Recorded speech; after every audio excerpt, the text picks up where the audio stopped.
अखिल Bharat news, Bharat की आवाज।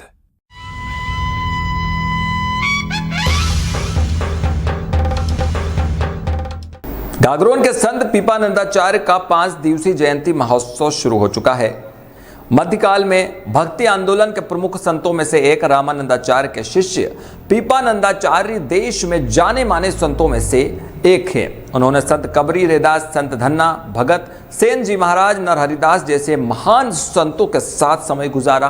वे उच्च कोटि के दार्शनिक और योगी थे। उनका जीवन और दर्शन पर हम पेश कर रहे हैं एक खास रिपोर्ट। गागरोन के राजा पीपा प्रताप का कार्यकाल 1380 से 1408 के बीच में माना जा रहा है। इस दौरान गागरोन हाड़ौती और मालवा का बड़ा राजनीतिक केंद्र रहा है। दिल्ली और आगरा के सुल्तानों का दक्षिण और गुजरात में फतेह करने के लिए जितने भी अभियान चले, उसमें गागरोन सबसे बड़ा बाधा बना हुआ था। इस कारण मुगल सल्तनत और दिल्ली और आगरा के मुस्लिम सम्राटों के दक्षिण के जितने भी अभियान हुए, उनके बीच में गागरोन आने से कई लड़ाइयाँ और कई युद्ध गागरोन ने झेले। 30 वर्ष की आयु में राजपाट छोड़कर वैरागी हो गए। बताया जाता है कि उन्होंने ईस्वी सन 1380 से लेकर 1408 तक गागरोन में शासन किया। वे खींची चौहान वंश के राजपूत थे। वैराग्य से पूर्व दौरान राजा पीपा प्रताप ने कई युद्ध लड़े। चूंकि रणथंभौर और गागरोन हाड़ौती और मालवा के सुदृढ़ किले थे, जो आगरा और दिल्ली की सल्तनत के लिए मालवा, गुजरात और दक्षिण के अभियानों बाधा बने हुए थे। इस कारण गागरोन पर आक्रमण होना उसकी नीति बन गया था। पीपाजी के जीवन में 2 युद्ध प्रमुख माने जाते हैं। एक युद्ध यवन सेनापति लल्लन पठान के साथ और दूसरा 1378 में फिरोज शाह तुगलक के साथ होना बताया जाता है। आहू और काली सिंध के संगम पर हुए इस युद्ध में फिरोज शाह की पराजय हुई और भारी क्षति के साथ उसे वापस लौटना पड़ा। लेकिन क्षति राजा पीपा प्रताप की भी कम नहीं हुई। लाशों के ढेर लग गए। मान्यता है कि हजारों सैनिकों की मौत देखकर राजा पीपा प्रताप का मन शुद्ध हो गया और वैराग्य की ओर बढ़ चला। संत पीपानंदाचार्य बनने की कहानी सम्राट अशोक से मिलती जुलती है। फिरोज शाह तुगलक से हुए युद्ध के बाद में जो वैराग्य राजा पीपा प्रताप के मन में पैदा हुआ, उसने उन्हें आगे जाकर संत पीपानंदाचार्य में तब्दील होने में प्रेरित किया। ये वैराग्य उनके मन में कहीं ना कहीं पैदा होता रहा। राजा पीपा प्रताप शुरू से ही देवी के उपासक थे और वो देवी के उपासक होने के कारण जब भी देवी की भक्ति करते, वो देवी से धन, विजय और ऐश्वर्य के बजाय पे वैराग्य की मांग करने लगे। ऐसे में एक दिन कहा जाता है कि देवी प्रकट हुई और देवी ने उन्हें कहा कि राजन, मैं तुम्हें ऐश्वर्य दे सकती हूँ, विजय दिला सकती हूँ युद्ध में, लेकिन अगर वैराग्य चाहिए तो वो वैराग्य देने में मैं तुम्हें सक्षम नहीं हूँ। इसके लिए तुम्हें रामानंदाचार्य को अपना गुरु बनाना पड़ेगा। पीपा प्रताप देवी भगवती के परम भक्त थे। अब वे देवी से वैराग्य की मांग करने लगे। बताया जाता है कि एक दिन देवी प्रकट हुई और पीपाजी को कहा कि वे विजय और सभी प्रकार के ऐश्वर्य तो दे सकती है, लेकिन माया से मुक्ति देना उसके वश में नहीं है। बताया जाता है कि सांसारिक माया से मुक्त होने के लिए देवी ने उन्हें काशी जाकर संत रामानंदाचार्य का शिष्य बनने का आदेश दिया। इसके बाद पीपाजी राजपाट छोड़कर काशी चले गए और संत रामानंदाचार्य के शिष्य बन गए। बाद में रामानंदाचार्य अपने शिष्यों के साथ स्वयं गागरोन आए और राजा पीपा प्रताप को वैराग्य की दीक्षा दी।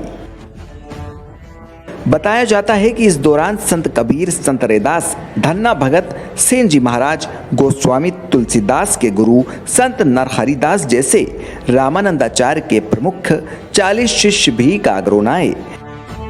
यहाँ उन्होंने पीपाजी को संत पीपानंदाचार्य के रूप में और उनकी सबसे छोटी रानी स्मृति सोलंकी को सीता सहचरी के रूप में वैराग्य की दीक्षा दी। इसके बाद वे दोनों संत मंडली के साथ गुजरात द्वारिका की ओर चल पड़े। पीछे गागरोन की गद्दी उन्होंने अपने भतीजे को सौंप दी। अपने गुरु स्वामी रामानंदाचार्य से दीक्षा लेने के बाद पीपानंदाचार्य जी महाराज का अधिकांश समय गुजरात में बीता। वे यहाँ से अपने गुरु के साथ द्वारका गए।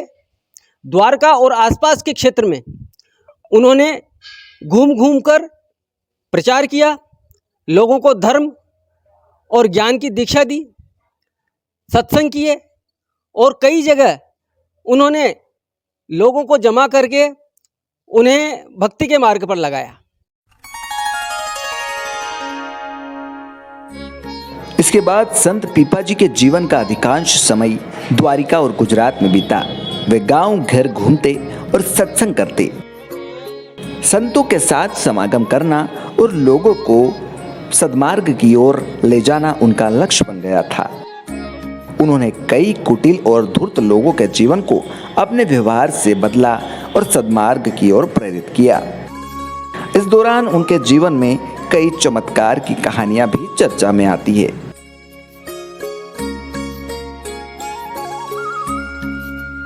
देश के अलग अलग हिस्सों में घूमकर धर्म का प्रचार करने के बाद संत पीपानंदाचार्य जी का अंतिम समय उनके गागरोन गढ़ के पास में गुजरा। सन 1472 में वो वापस लौटे और गागरोन के बाहर एक रमणीक स्थल पर, जहां आहू और काली सिंध नदी का संगम है, वहां आश्रम बनाकर रहने लगी। ये वही स्थान है जहां उनका अंतिम समय गुजरा। यहाँ उन्होंने एक गुफा में साधना की और यहीं पर उनकी समाधि बनी हुई है, जो पीपा धाम के नाम से अभी यहाँ जाना जाता है। वही स्थान उनका अंतिम तपस्थली है, वहाँ उनकी समाधि है। और ये जो स्थान है वहाँ प्रतिवर्ष उनकी जयंती मनाई जाती है और कई कार्यक्रम आयोजित होते हैं। संत पीपाजी का अंतिम समय गढ़ गागरोन के निकट आहू और काली सिंध नदी के संगम पर रमणीक स्थान पर गुजरा। अंतिम समय में उन्होंने यहीं रहकर योग और ध्यान की साधना की। साथ ही उनके दर्शन को संकलित किया। कई पदों की रचना उन्होंने इसी आश्रम में बैठकर की।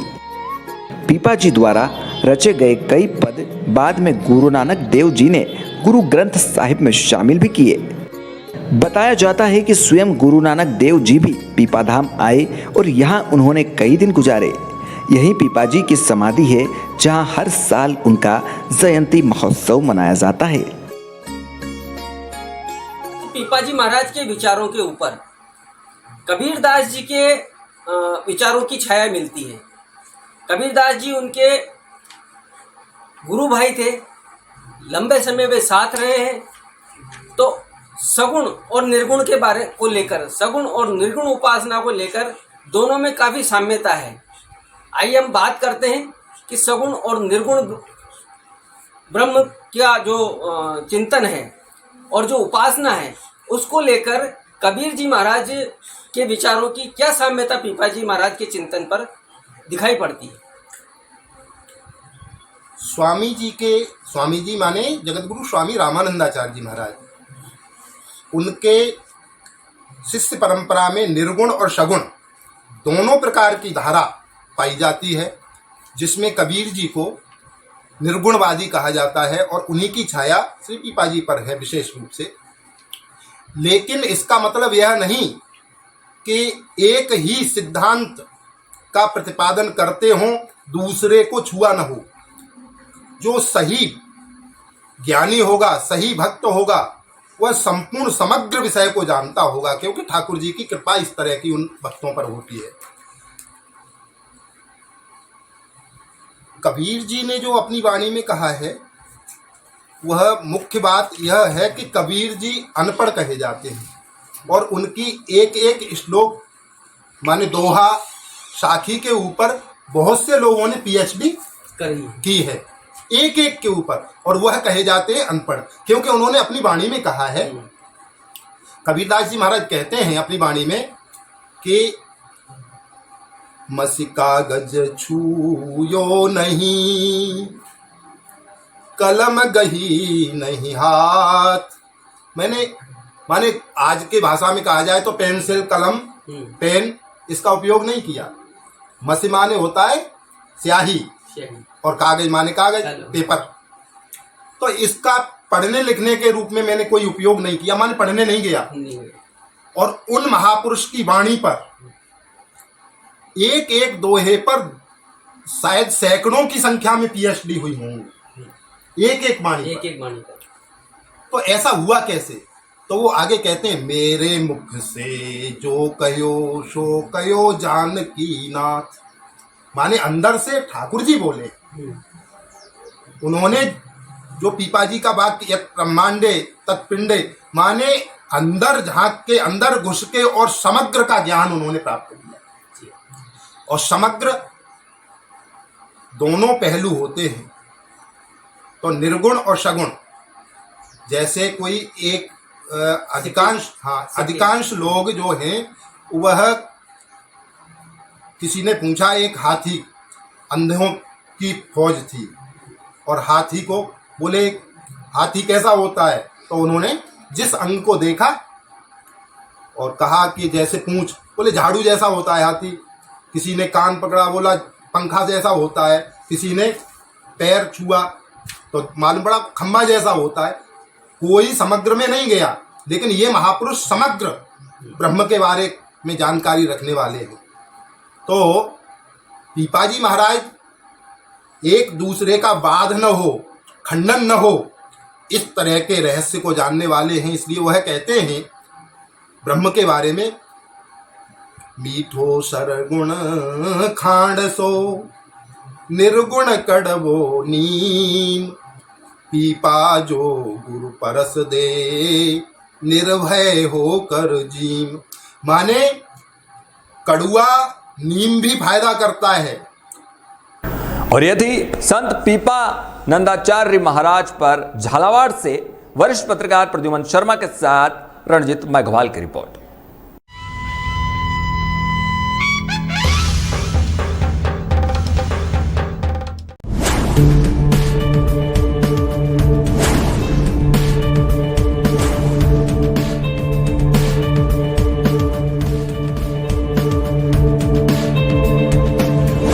अतुल्य भारत न्यूज, भारत की आवाज।